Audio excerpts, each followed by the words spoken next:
Carros de polícia, computadores para escolas, a construção de um hospital. O governo brasileiro está o tempo todo comprando alguma coisa. É uma lista de compras gigantesca. E nesta análise a gente vai mergulhar a fundo para entender como esse sistema funciona, onde é que ele falha e o que está sendo feito para tentar consertar. E só para a gente ter uma ideia da escala disso, se prepara, a gente está falando de mais ou menos 1 trilhão de reais por ano. Sim, 1 trilhão com T. Pois é essa montanha de dinheiro que os governos federal, estaduais e municipais gastam todo ano com contratos públicos. Uma grana que, claro, vem dos nossos impostos e que define a qualidade dos serviços que chegam até nós. Então fica a pergunta, como é que esse sistema funciona na prática? E mais importante, será que estamos recebendo o melhor retorno por todo esse valor? É essa questão central que a gente vai explorar agora, saindo das regras do papel e indo para os desafios do mundo real. Bom, para começar, vamos entender as regras do jogo. Quais são os princípios e os procedimentos que deveriam guiar todas as compras públicas aqui no Brasil? O coração de tudo isso é a tal da licitação pública. Pensa nela como se fosse uma competição oficial obrigatória para qualquer empresa que queira vender para o governo. O objetivo é triplo. Primeiro, isonomia, que nada mais é do que regras iguais para todo mundo. Segundo, moralidade, para garantir que o nosso dinheiro seja bem usado. E, claro, escolher a melhor proposta. Mas não é tudo a mesma coisa, não. Como a gente vê aqui, existem tipos diferentes de licitação para necessidades diferentes. O pregão, por exemplo, é para coisas mais comuns, tipo material de escritório, onde geralmente quem tem o menor preço ganha. Já a concorrência é para projetos mais complexos, como uma ponte, sabe? Aí a técnica pesa tanto quanto o preço. E tem até o diálogo competitivo, que é para quando o governo precisa de algo tão inovador que nem ele sabe direito como pedir. Ok, as regras estão aí, mas a gente sabe, apesar de tudo isso no papel, na prática o sistema nem sempre funciona como um reloginho. Vamos ver agora alguns casos que mostram bem onde a coisa aperta. E o nosso primeiro caso é um clássico dos nossos tempos. O que acontece quando a burocracia do século passado tenta comprar tecnologia do século atual. Dá uma olhada nisso. Um contrato de 21,6 milhões de reais da Marinha para um sistema de gestão. O detalhe, a licitação demorou 4 anos para ser concluída. Aí uma empresa concorrente, a Sankhya, acusa a tecnologia de já nascer ultrapassada.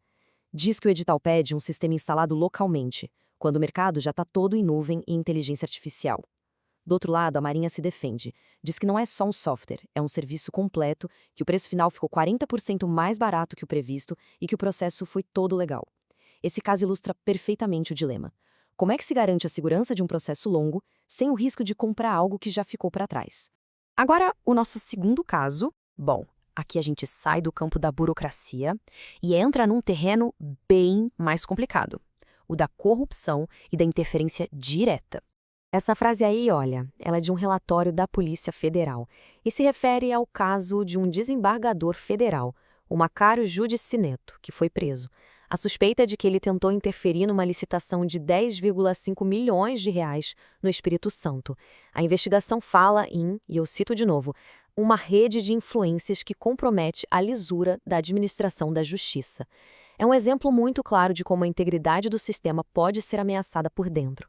E o nosso terceiro caso toca num ponto que é crucial e muitas vezes bem frágil no sistema todo: a transparência. Imagina a cena. Lá no Paraná, um programa chamado Olho Vivo encheu as ruas de câmeras de vigilância. O problema? Uma denúncia apareceu questionando o principal: cadê a licitação para isso? E a situação ficou ainda mais esquisita quando o Tribunal de Contas do Estado simplesmente colocou a investigação inteira sob sigilo. É aquela lógica do faz primeiro, justifica depois, só que com dinheiro público. E no final, o sigilo funciona como um cadeado que impede a fiscalização. Bom, depois de ver esses problemas, fica óbvio que o sistema precisa evoluir, né? Então vamos para a próxima parte e ver o que está sendo feito para reformar e modernizar as contratações públicas no Brasil. Uma das principais frentes de batalha para ter um sistema melhor é justamente mudar a lei. Existem vários projetos em andamento que querem ajustar as regras do jogo para que as compras públicas também ajudem a gente a alcançar outras metas, sejam elas econômicas ou sociais. Uma proposta, por exemplo, que é usar o poder de compra do governo para dar um gás na indústria nacional. A ideia é aumentar a chamada margem de preferência, que é basicamente o quanto a mais o governo pode pagar por um produto brasileiro em vez de um importado. Como o gráfico mostra, Essa margem, que hoje vai até 20%, poderia subir para até 30% no caso de produtos com inovação tecnológica. Outra frente de reforma está focada na inclusão, e essa citação do deputado Amon Mandel resume perfeitamente a ideia de um projeto que quer tornar a acessibilidade digital obrigatória em todos os contratos de tecnologia. A lógica é muito simples. Se um sistema do governo não pode ser usado por uma parte da população, ele é, por definição, um sistema deficiente. Mas olha, não adianta só mudar a lei. A outra grande aposta para resolver isso tudo é a tecnologia. A transformação digital promete ser o remédio para a lentidão, para a falta de transparência e para a ineficiência. E olha que interessante, nessa área, o Brasil tem se destacado bastante. O país virou até referência internacional. Recebeu, por exemplo, uma delegação de Moçambique que veio aqui só para aprender com os nossos sistemas. Plataformas como compras.gov.br, que é o grande portal de compras, e o Contrata Mais Brasil, focado nos pequenos fornecedores, estão realmente modernizando o jeito de vender para o governo.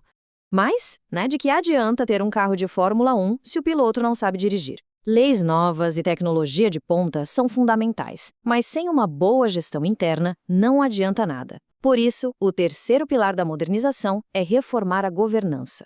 Um ótimo exemplo disso vem lá de Porto Alegre. A prefeitura propôs uma mudança estrutural importante, tirar a coordenação das licitações da Secretaria de Planejamento e passar esse bastão para a Procuradoria-Geral do município.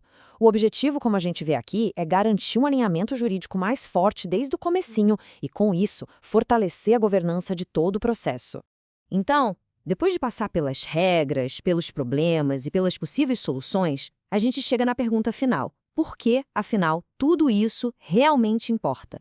No fim das contas, o grande desafio é esse: encontrar o equilíbrio perfeito. É uma balança delicada. De um lado, a gente precisa de regras bem amarradas para evitar a corrupção e garantir o bom uso do dinheiro. Do outro, o governo precisa ser rápido, precisa ser ágil para inovar e para atender às necessidades da sociedade. A qualidade das nossas escolas, dos hospitais, da segurança, tudo isso depende desse balanço. E assim, a gente fica com a pergunta de R$1 trilhão. Com toda essa modernização acontecendo, será que o Brasil vai conseguir, finalmente, montar um sistema de compras públicas que seja transparente, justo e eficiente, tudo ao mesmo tempo? A resposta para essa pergunta vai definir não só o futuro da gestão pública, mas a qualidade de vida de todos nós.